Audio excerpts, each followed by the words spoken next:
It is important to be truthful in this debate. President Kenyatta has not publicly or privately assigned me any role. I'm sure he knows that he cannot assign any role to a minister in an administration he does not have.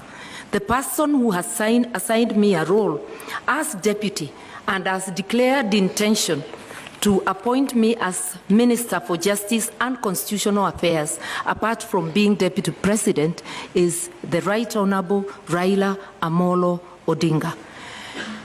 My colleagues and his captains' beef with the President should not make them use this forum or use us as candidates to fight the President.